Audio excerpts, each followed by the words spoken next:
Hey, everybody. Robert here. As a lot of you probably know, about 2 months ago, my dad took ill. I spent most of a month in the hospital with him, the ICU, while he got sicker. He passed a couple of weeks ago. So I have lost some work time, needless to say. We'll be taking another break this week, and then we should be back with new episodes for the foreseeable future.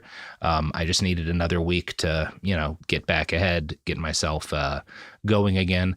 For reruns this week, we're running a trio of great episodes that we did a couple of years ago with Tom Ryman from Gamefully Unemployed about right-wing talk show guys of the past, the dudes who kind of like laid down the groundwork that made Tucker Carlson and Glenn Beck possible. So they're great episodes. Check them out. And I also wanted to plug the Portland Diaper Bank. Every year around this time, we do a fundraiser for the Portland Diaper Bank. This is our 5th year in a row.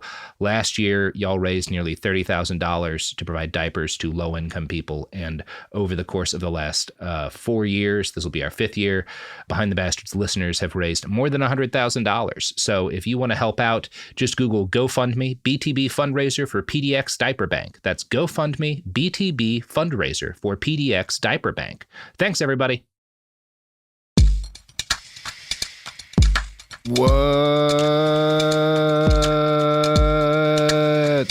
What's? I'm Robert Evans. This has been Behind the Bastards, a podcast opened has poorly. Been. Are we? Is that it? Well, that was the whole episode. Yeah, That was the whole episode. You want to try? You want to try again? No, Yeah, Tom. yeah. We don't do second takes. The amateur operation you run, you might do things like second takes and proper introduction. God, no. But here we just go, what's atonally, and then trail off for several seconds of dead air. Yeah, there's no Like editing the in pros. podcasting. Oh man, That's called cinema verite, Tom. mm-hmm. Yeah. That's how that works. I know what that term means. What is this? Is this a show? What's happening? This is Behind the Bastards, episode 2 on our episode about the men who built the right-wing media landscape and are consequently ratcheting our world ever closer to calamity. Tom Ryman Robert is your name. It is. Of all the Rymans I know, certainly the Thomist. And, absolutely, and perhaps the Rymanist of the Toms that I know. Tom, you are the co-founder, co-host of the Gamefully Unemployed podcast network, which people Allegedly, can find on Patreon. You write for Collider, and you are about to listen to a lot of really, really unpleasant clips of people that are just not very nice. I woke up this morning and I was thinking, man, I hope before the sun sets on this day, I get to hear a bunch of shitheads have terrible opinions. Tom, I heard your prayers, and I am here to answer them. I texted them to you. You As do, I you do that every with night. all of my prayers. I just text them to you. Yeah, and they're usually a lot more erotic than this, but I'll take it. Tom, it would take years, by some counts more than a decade, before Joe Pine would have a true successor. He was so far ahead of his time that it was not until the 1980s, he died in 1970, that the media landscape was truly ready for someone to pick up the... Torch seems like the wrong word. Like the No, burning it seems cross. like the right word. Yeah, it is. It seems like but the the tiki correct torch. word. Yeah. The first man to follow in his wake was Wally George. Have you heard of Wally George? No, and I'm usually pretty up on my Wallies, so Yeah, no, he's not. Of all the Wallies, but one of the most consequential of the Wallies. So George Walter Perch was born on December 4th, 1931, in Oakland, California. His father owned a small shipping company. His mother, Eugenia, had been a vaudeville performer and a child actress in Hollywood. She'd starred in westerns opposite cowboy actors whose names have apparently been forgotten to time because they were not Val Kilmer and Tombstone, so who gives a shit? Wally spent most of his childhood in San Mateo, but when he was in high school, his parents divorced, and his mother moved to Hollywood where he finished his education. Tom, who was the sheriff in Deadwood? Timothy Oliphant. Yeah, Timothy Oliphant. That's the other one. That's the other cowboy. Val Kilmer, Timothy Oliphant. That's all you need. Those are the only That's two all you cowboys. need, Sam baby. Elliott. Sam Elliott. Sam Elliott. Yeah, of course, Sam Elliott. So you're talking about Sam Elliott in The Hunt for Red October because he's honorarily a cowboy, even though he never got to live out his Montana dreams, right? Yeah. That's it? No, that's Yeah. Sam Neill. That's Sam Neill. That's Jesus Sam Neill, Christ, yeah. Tom. Jesus Christ. Jesus Christ. How did I do that? Those are two very different dudes. Extremely. No, I'll say this. I'll bet Sam Elliott appreciates ducks too. Sam Neill has a duck that's his best friend. I bet Sam Elliott has loved a duck or two in his life. Cared for a duck. Those eyes look like a duck has brought a twinkle to them once or twice. Yeah. Have for sure. to have been. You can't smile the way Sam Elliott smiles unless you've been friendly with a duck. Yeah, there's a duck in that life, I can tell. There's a duck in that man's heart somewhere in there. So Wally spends most of his childhood in San Mateo, but when he's in high school, his parents divorce, and that's not common in the 40s, right? It's got to be not a great marriage for that to be happening in the 40s. Alternatively, maybe it's two parents who are uncommonly aware of how bad a toxic union can be for a kid. I don't really know what the case was. I'm going to guess it was a really unpleasant situation, judging by the man Wally George becomes. Yeah. I don't think no fault divorces existed yet in California. So you had to like sue for like a reason. Yeah, you had to fist fight a judge. Yeah, you had to get that fight to get a divorce. Yeah, yeah. So his mother moves to Hollywood, where he finishes his education. He was immediately drawn to the entertainment industry. Obviously, his family's involved in it. At age 14, he gets a gig working as a DJ at an AM radio station in Glendale. Prior to this, Wally had been a stutterer, just like Joe Pine. I do find that interesting. Both these guys are dudes who stutter when they're kids. He credits his first radio gig with curing him. He kind of like overcomes his speech impediment on the job, which I did with carpal tunnel syndrome. Now, he subsequently worked at bit gigs at other local radio stations. He held ambitions to write for television, and in his early 20s, he did write one episode of the TV show Bonanza. Okay. All right. Way to go, Wally George. Good work, Wally. That's a real TV show. After we listen to this, after we record this, I'm going to have to go watch that episode You're gonna have to see if anything pops out to me. If there's anything problematic about Wally George's episode of Bonanza. Is there anything problematic about an episode of Bonanza? It's the one Bonanza episode that in the middle has a 7-minute rant about Martin Luther King Jr. So Wally got his first radio show, The Wally George Show, on KTYN-FM in Inglewood. I was trying to do my radio voice for that one. It came across. Yeah, thank you, Tom. I love how not imaginative any of these people are. It's always either just the My Name show or the My Name report or the My Name file. That's the only thing they have. Yeah, I think there's a degree of it that's just like, look, you're going to move, as we saw with Joe Pine, it's not uncommon to just spend like a year or less at most of the places you work. You're moving around all the time. You're trying to build brand recognition. So at least you want people to like know your name, you know? Yeah. And to be fair, everybody they don't say, let's watch the Tonight Show. They say, let's watch Carson. Let's watch Leno. Yeah, let's watch Carson. Let's watch Leno. Let's watch, no, there's no one else anyone That's watches. it. It stopped. Yeah, that's it. It's done now. Yeah, I mean, I have no animosity towards Stephen Colbert, but my God, late night TV is just a horrible idea. We should know that now. We should accept it. It needs to go. Craig Ferguson needs to be allowed to take it out behind a barn and shoot it. That's who should do it. Craig. Crying like the boy in Old Yeller as he loads his dad's shotgun. I'm sorry I have to Johnny do this Carson's shotgun. I never wanted this for you. So he gets his first show in 1969, which is the year before Joe Pine dies. And yeah, he goes through, he does like they all do. He runs through like a series of shows on different networks. He produces and co-hosts talk radio programs, one with LA's then mayor Sam Yorty for like nearly a decade. So he's in like talk radio for a while, but kind of a respectable turn of talk radio. He starts his own radio show, and it does well enough that he's able to, in 1979, he starts his own talk radio show again. And this one does well enough that he's able to launch his own TV show off of it called Hot Seat, which first airs in 1983 at an independent radio station in Anaheim, California. Now, 1983 is a year before Rush Limbaugh started his first political radio show, and a decade before the first episode of The Jerry Springer Show in 1991. Hot Seat with Wally George would include elements from both of these later shows. From an article in Timeline, quote, George had a way of riling even the most collected and intelligent guests. In his first year, for instance, George invited then ACLU lawyer and later journalist Jeff Cohen to talk about police brutality and surveillance of lawful, politically motivated organizations.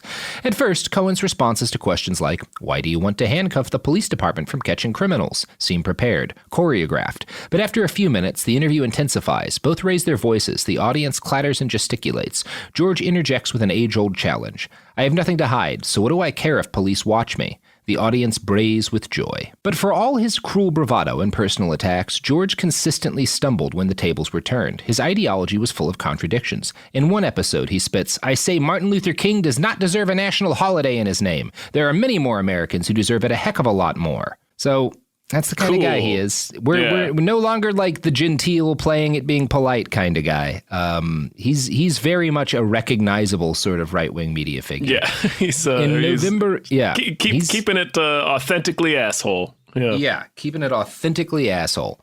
In November of 1983, Wally earned his first national news story when he so irritated his guest Blaise Bonpane, a pacifist and a human rights activist. I mean, that name rules. That is a good name, right?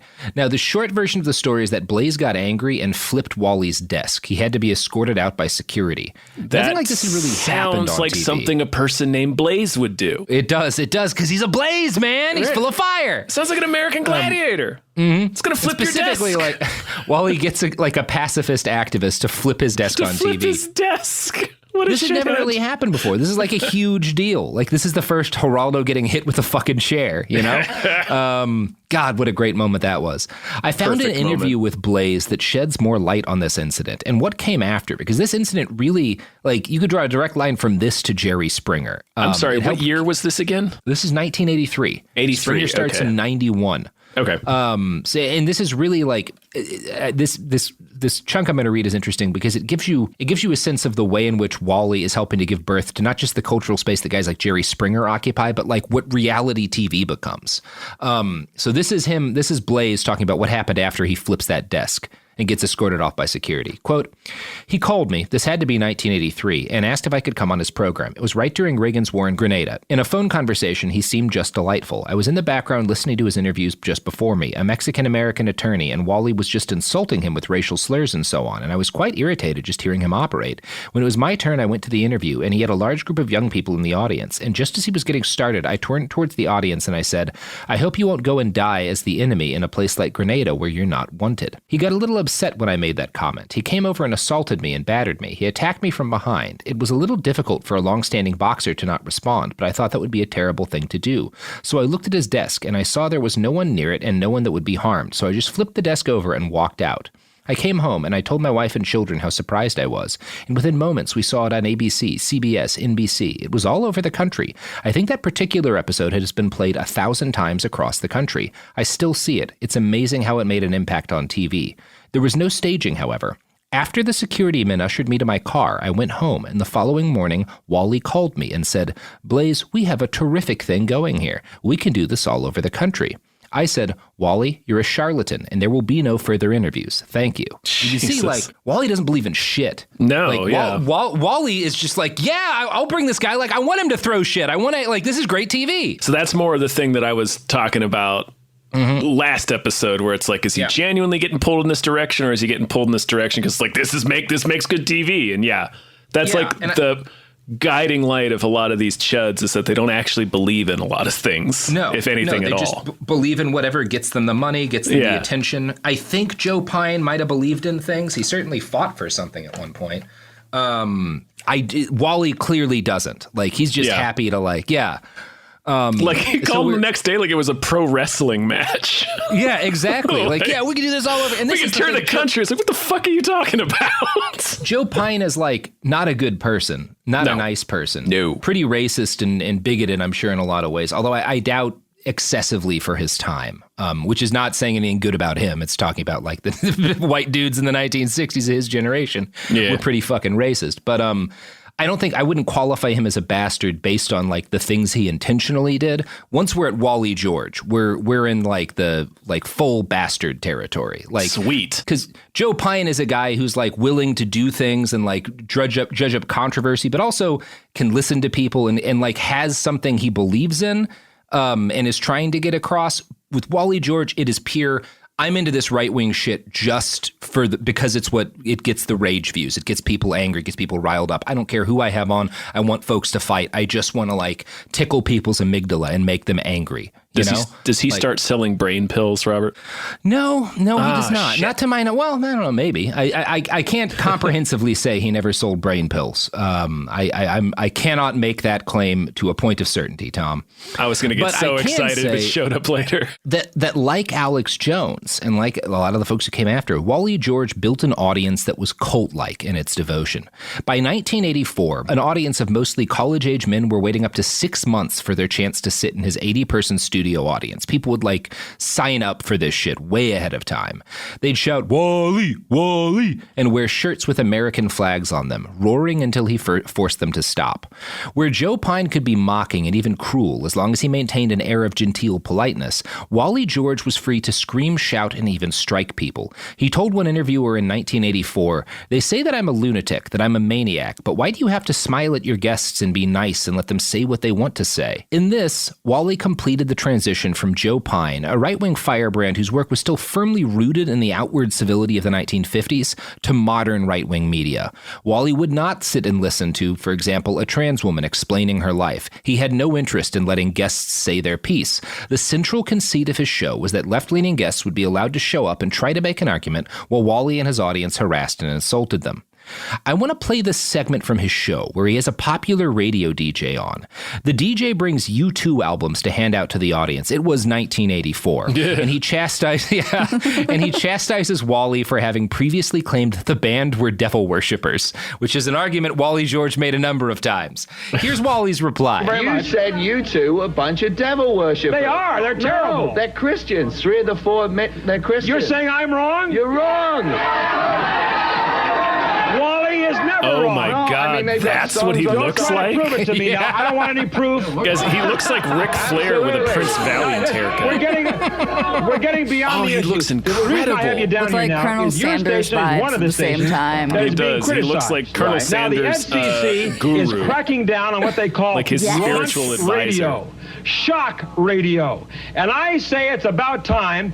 I say the FCC should crack down. There's a lot of nonsense, a lot of really filth and sexual innuendo that little kids are listening to. And I say it's about time that the FCC crack down on these filthy radio stations. All right. That's enough of this clip. So, first off, he looks incredible. He looks incredible. Yeah, he looks.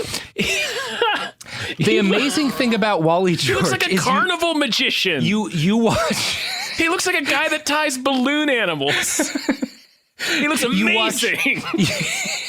You watch 30 seconds of Wally George, and every fake media figure from a Paul Verhoeven movie in the 1990s suddenly because they're all him. They're all Wally George. Like every media figure that like got mocked in one of those like surreal 90s movies is fucking Wally George. He looks like Julian Sands as a TV preacher. He looks like if Julian Assange was a warlock. Yes. If a vampire bits Julian Assange's neck, he would turn This into is what Wally he would turn George. into. Yeah. It's incredible. He's in, for those of you who aren't going to look at the picture, he has like shoulder length white hair that can't be real, cannot be real. It's either a wig or like so flat ironed that it just lays there. Like, and he's got a white suit. He looks like Mr. White from the Venture Brothers, but not an albino. Right.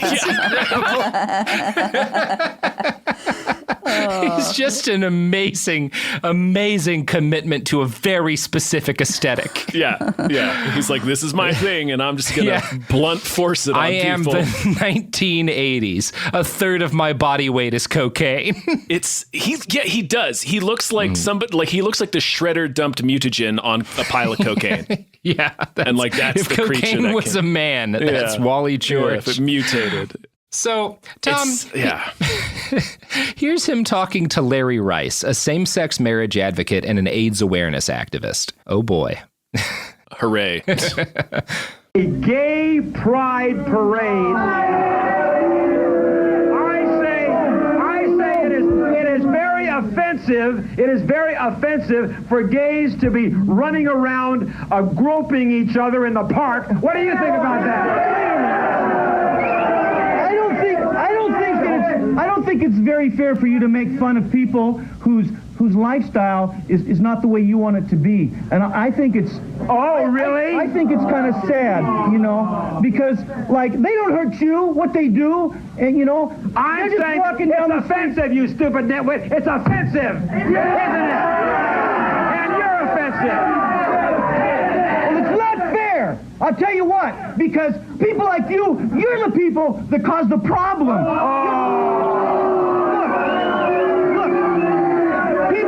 People who are gay,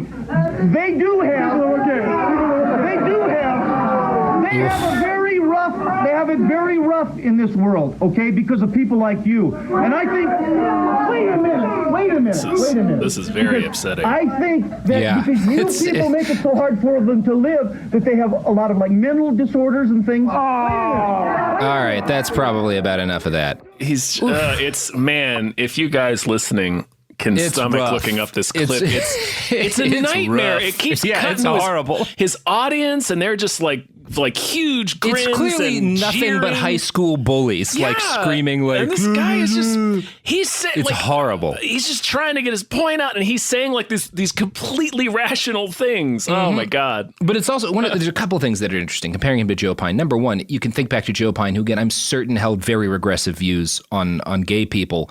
But asking with genuine interest, so someone who is a transvestite isn't necessarily a homosexual. Oh, that's interesting to me, as opposed to Wally George, who just starts screaming at how offensive like the thought of a gay person existing is. Yeah, like, with his flaxen shoulder length hair and long sleeve turtleneck with a blazer on, and he's screaming about how a gay pride parade is offensive. He kind of has Roger Stone vibes. Too. Yeah, he definitely has some. He does. I'm sure Roger he looks Stone like a watched this disguise show. that Roger Stone would wear, right? Like, He does look like a disguise. It looks like Roger Stone in a Bond villain wig. And the other thing that's different is that, Joe Pine could be, we played him being very rude to some people, but also they were all people who could go toe to toe with him rhetorically. Like Krasner, obviously he didn't respect Krasner. Krasner's media trained. Krasner was ready for what he got, He gave as good as he got.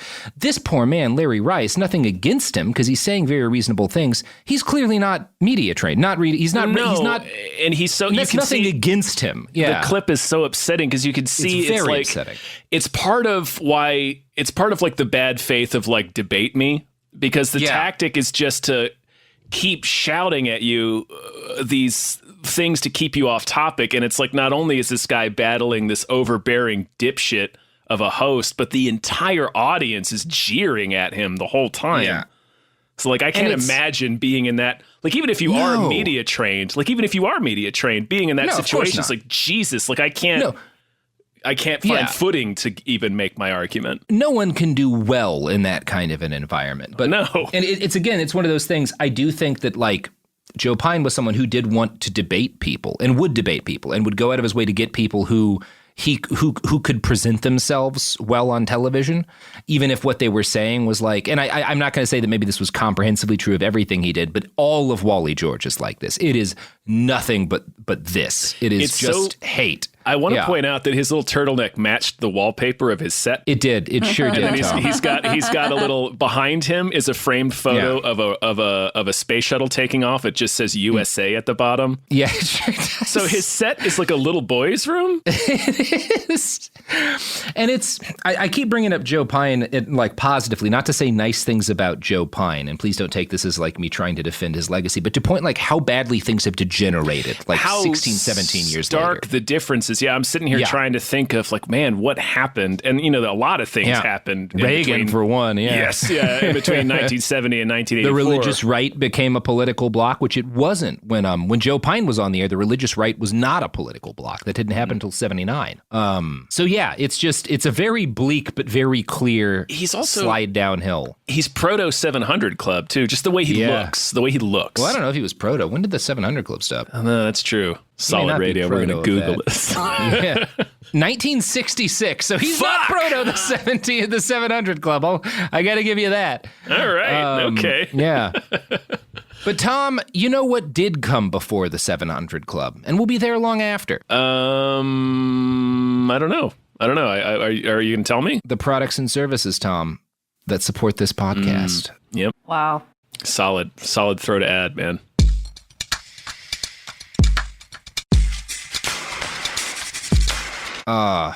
We're back, and we're not better than ever. We just are continually sliding downhill. No, we're not even better than Ezra at this point. No, we're not. No. Now, Tom. Yeah. So let's talk some more about that horrific interview with Larry Rice. That really upset me.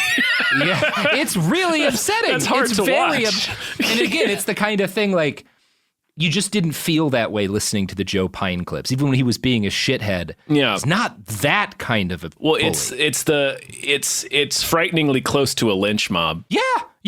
I think if he'd ordered them, they would have. Yeah. It's really alarming. It's a very upsetting clip to watch. It's really fucked up. Yeah, it's fucked. And it gets a lot worse. And he's dressed like a fucking clown too. So it's like the guy. Joker on vacation. Yeah. Fucking Wally George. That's a clown name. That's a clown shoe name. Wally, motherfucker. So he goes on in that interview to say, here in the United States, we don't want perverts marrying each other.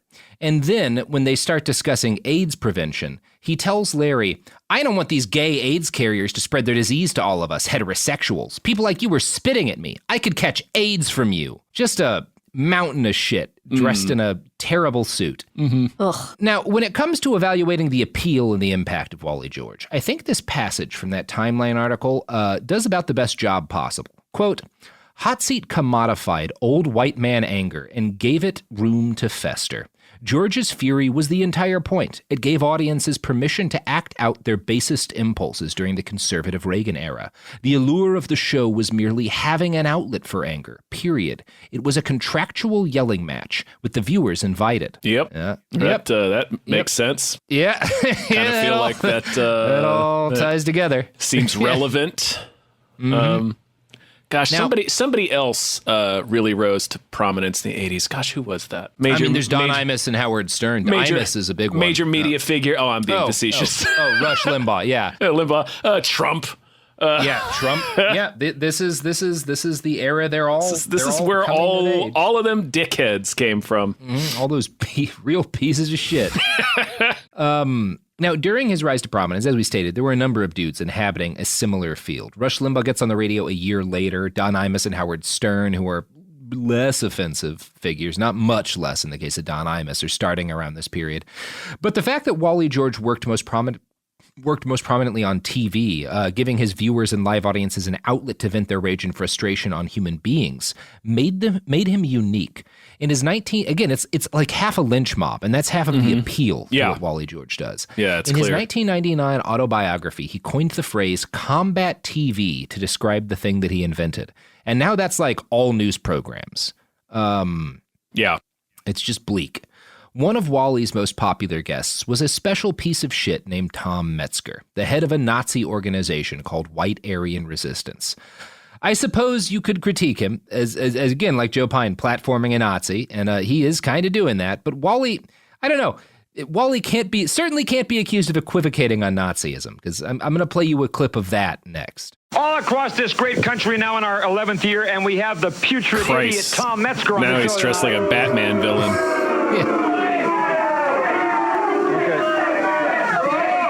Now, as I was about to say before we went to our break, some of you don't know what Tom Metzger has been involved in.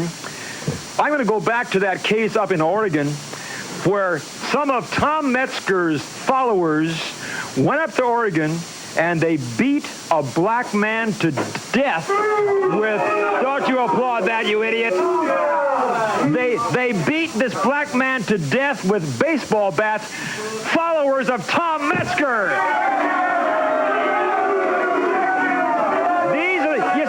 He sits there with that smug little grin on his face because he doesn't get his hands bloody. He sends out his henchmen and his followers to do his dirty work for him.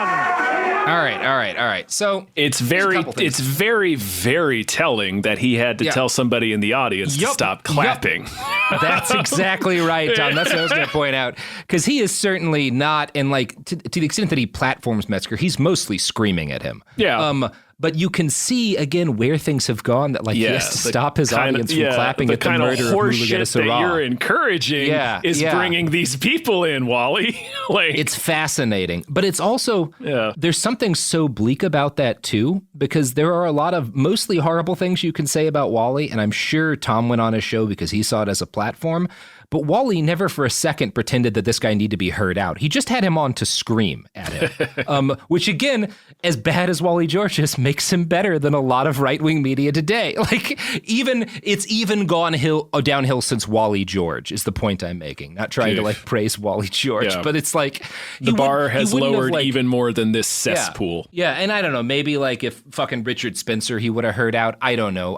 He didn't often hear people out, so I don't know that he would have invited anyone on that he couldn't have just screamed at. But yeah, it's a little bleak. That said, he was very happy to capitalize off the outrage that bringing a guy like Metzger on generated. And I certainly don't want to be praising him for yelling at Tom Metzger. He's doing it to make money.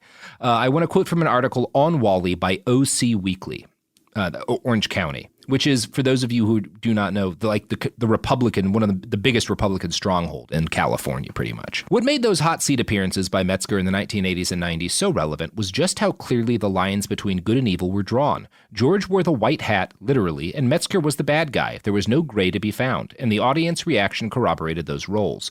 George's last interview with Metzger was around 1992, against the backdrop of that year's LA riots, and George absolutely laid into Metzger.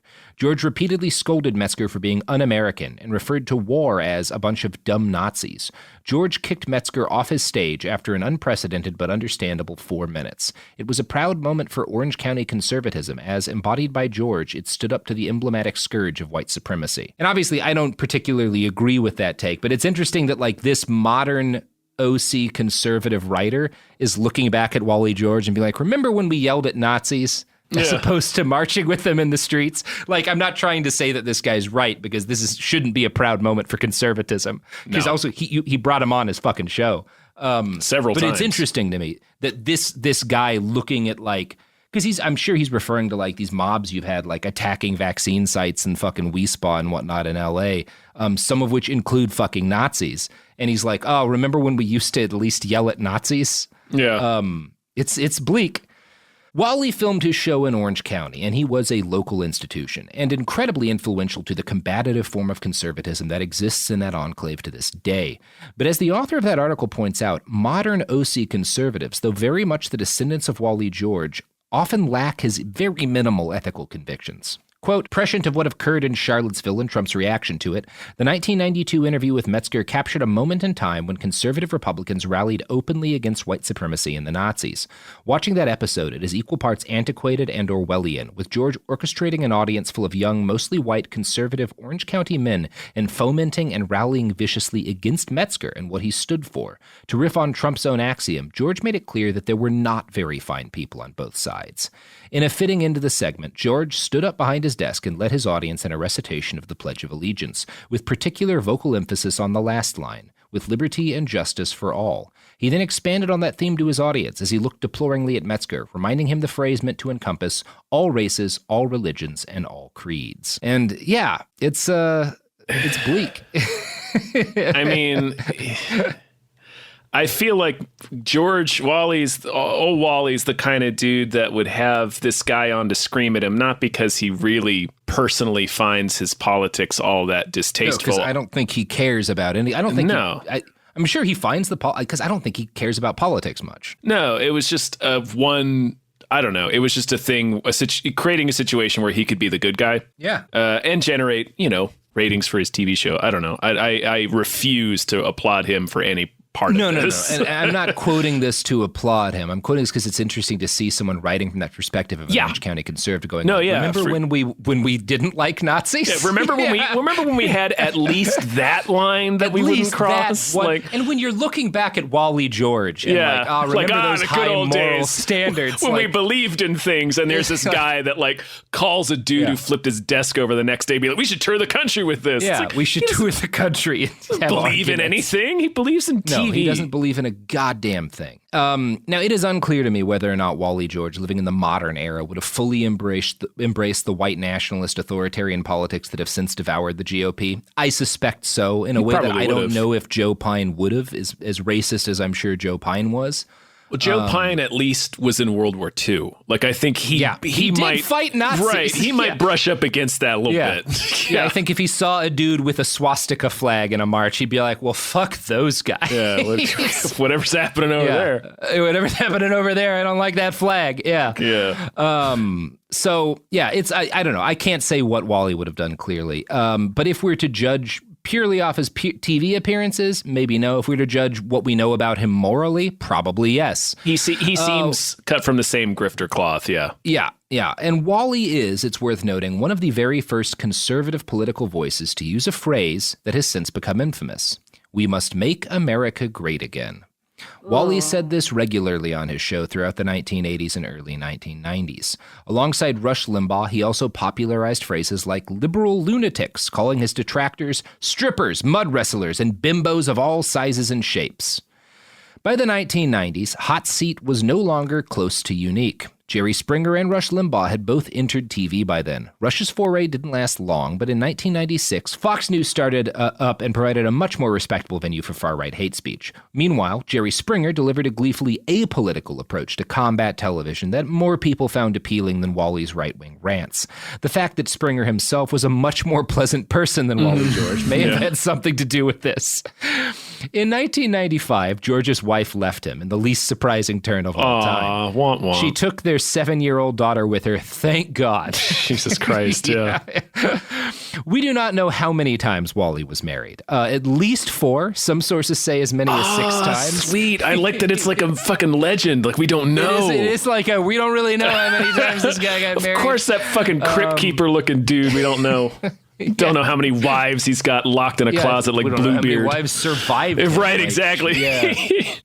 Wally had several kids, but he was not really a father to any of them. He would have kids, but he was no one's father. I think it's fair to say. Man, judging by his set, I thought he would have delighted in having little kids. Yeah, having a little kid around. You guys into rocket ships? And blue turtlenecks?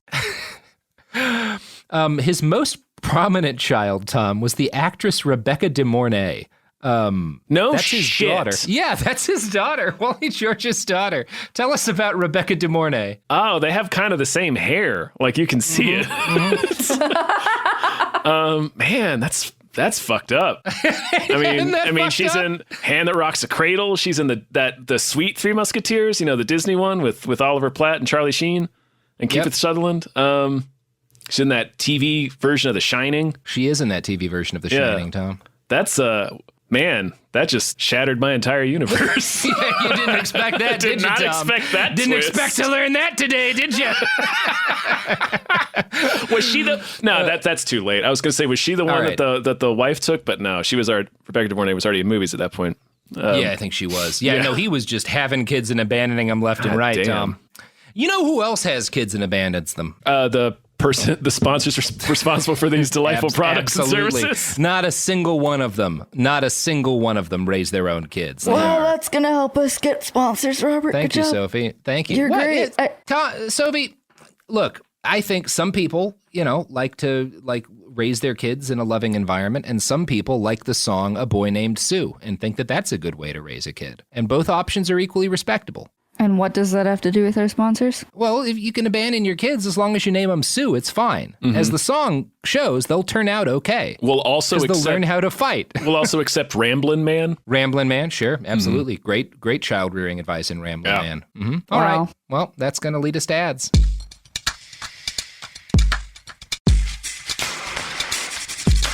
We're back, and we're all just silently appreciating the song A Boy Named Sue, which again contains all of the parenting lessons anyone listening to this will ever need to know. Certainly anyone we're talking about will need. Certainly ever observed. So, Rebecca de Mornay, am I saying her name right? As far as I know. All right. Yeah, you know who she is, obviously. Yeah. What's she in? What's her big shit? I just rattled. Are you serious? I just rattled them all Tom. off. Okay, well, my brain doesn't work, Tom. Hand That Rocks the Cradle is probably your biggest thing. Right, Hand That Rocks the Cradle. I'm sorry. I'm on drugs. And it's more that I'm mostly sober now. It's more that I was on drugs for 13 straight years. So my memory doesn't do so great. Yeah, I remember that. You knew me during I remember that. I was there. Smoking days. Yeah, you were there for some of that. That night I gave everybody way too much. The night you put Dave in the hospital? They were hallucinating, yeah. I mean, in fairness, Dave decided the hospital was the right place to be at that point. That's true, yeah. I haven't been able to watch Back to the Future since. We were coming up during that when we realized we had grossly misjudged the amount of pot that we had taken. Fucked up the dosage by a whole lot. Yeah, it was something like 60 doses or so. So his most prominent child was the actress Rebecca de Mornay, who fucking hated Wally George. That's she, good to know. Publicly attacked him, and Wally blasted her in interviews as bitter, twisted, and out to ruin me. I found an old LA Times article that provides more context to Wally during the downswing of his career. "You know she's my daughter, don't you?" asks George. He can't help basking in the reflected glory of her celebrity status, even while conceding that she grew up in England without knowing him and wants nothing to do with him now. What really bothers me more than anything is that she's given interviews saying I never tried to contact her until after she became a star. It's not true. I embarrass her. She hangs out with left-wing actors like Robert De Niro and Jack Nicholson and Harry Dean Stanton. They don't like me because I've badmouthed Hollywood. They've convinced her I'm bad for her career. I just love that trifecta. It's like Robert De Niro, Jack Nicholson, Harry Dean Stanton. Famed leftists all. Oh, man. It's very funny.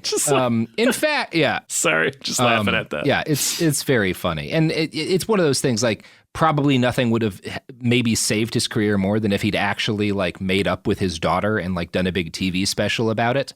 But she never gave into that shit. Like, that's clearly what he wanted, was some kind of, like, big public, for show. He obviously didn't give a shit about her. He abandoned her. No, I'm sure. But I'm sure once she was very famous, he wanted her on his TV show. Yeah, absolutely. Yeah. By the mid-1990s, George's audience was too small for the Nielsen Company to rate, which means it reached less than 24,000 households in the Los Angeles area. As a result, in order to chase notoriety and attention, he was forced to find weirder and weirder guests for Hot Seat. One frequent attendee was Odorous Urungus, the lead singer for Gwar. Odorous loved... Tom turns his head. Odorous loved Wally, telling one interviewer, "Honestly, of all the talk shows, we've been on everything from Springer to Joan Rivers to Jimmy Fallon. It was our favorite one. That cheesy little public access show with that weirdo Wally George. He kicked ass on all of those other multi-million-dollar fucking Hollywood TV creation, constructed human being. Yuck. Those people really made me sick." Yeah, fucking Gwar. I mean, I get why a man who dresses up as a monster for a living would enjoy being on Wally George's show. Yeah. I mean, that was their whole thing. They just wanted to offend people and shock people. Yeah. I get why Wally George and him hit it off. Dexter Holland, lead singer of The Offspring, was also a guest on the Wally George show and described it as punk, which I do think gets at something important. For many of his young fans, especially, the appeal wasn't that Wally was right-wing. It was the rock, because they weren't, I mean, it wasn't that they didn't hate right-wingers. They weren't left-wing. They just didn't care about politics. They liked that he was raucous, violent, and unhinged. And they liked that as members of his live audience, they could be raucous, violent, and unhinged. They could scream and shout at people and threaten them, and sometimes even get into fucking fights on the show. And there's more than a little Wally George in the alt-right's DNA. Like, I don't care as much about the politics that I'm claiming as I do about getting to offend you, you know? That's Wally George, and that's a big part of modern conservatism now. Other regular guests who sparred with Wally expressed a belief that he was not really conservative. He was a showman first and foremost, and would happily platform anyone fringe enough to be entertaining. Still, there was more than a hint of lynch mob to Wally's audience. Nicholas Schreck, lead singer of Radio Werewolf, recalled, It was like Wally was a microcosm of Hollywood taking over politics. In a way, it could seem harmless or like it was just a joke, but when we were actually in the studio and Wally was presenting me as a scapegoat for all societal ills, the audience was whipped into a genuine frenzy. They did not take it as a joke, and it felt very dangerous to be there. It's easy to think he was a humorous phenomenon, but it was part of the whole. There was a very violent craziness to the 80s that I don't think Americans can remember exactly how it was. I went to a Ronald Reagan rally in 1984, and I sensed that same inherent violence. You know the novel Lord of the Flies? It reminded me of that. Yep. There's a lot in there. Feels a little relevant, doesn't it? Yeah. Nicholas Schreck onto something there. Yeah, that's like I said, that's one of the main things about watching that clip that was so unpleasant and upsetting is how close it is to a lynch mob. It's just like he's a big goofball. Like we had a lot of fun talking about how ridiculous he looks, but like that is a frightening There's no situation. Joke about that audience. Yeah, that is nothing funny about that audience. No, absolutely not. No, that I have gone toe to toe with more or less that audience in the street with a bunch of weapons on their side. It's the same fucking people. Well, it's very the same motivation. It's oh man, it's so parallel to like Trump. Because like Trump himself, the man, is a big stupid idiot that's ridiculous looking, and you can just look at him. That could have just as easily been a Democrat if that had been the easy way to get what he wanted. Yeah. Just look at that big stupid asshole. But then you look at the crowds that follow him and be like, oh, there's nothing funny about that. Like this is not at all humorous. No, it's just scary. Wally's health started to fall apart in the early 1990s. No! And by I know, Tom, this is really going to break your heart. Brace yourself here. No, don't tell me. I can't take it. By 1993, he had to quit recording new episodes of his show. But since Hot Seat had been daily for like a decade, the show stayed in reruns for another decade, and Wally would regularly record new introductions and conclusions to various best-of episodes. He died in 2003 of pneumonia. So we have a lot to thank cigarettes and pneumonia for, but none of them work fast enough. Yep. Satan called home another angel, another one of his glorious angels. Speaking of Satan's angels, Tom, you got any pluggables to plug? That's the end. That's the end of part 2. We got one more. We got one more in the chamber. Oh, okay. It all ran a little longer. So we might shit! As well. All right. Well, yeah. I run a podcast network with my buddy David Bell. We worked at Crack together. If you want to head over to patreon.com/gamefullyunemployed, you can support our network. We do a bunch of free podcasts. We also do a bunch of exclusive podcasts just for patrons, like Fox Mulder's Maniac, Tom and Jeff Watch Batman, and Star Trek: The Next Futurama. So check that out if you would, please. Yeah, assholes, do it. Behind the Bastards is a production of Cool Zone Media. For more from Cool Zone Media, visit our website, coolzonemedia.com, or check us out on the iHeartRadio app, Apple Podcasts, or wherever you get your podcasts.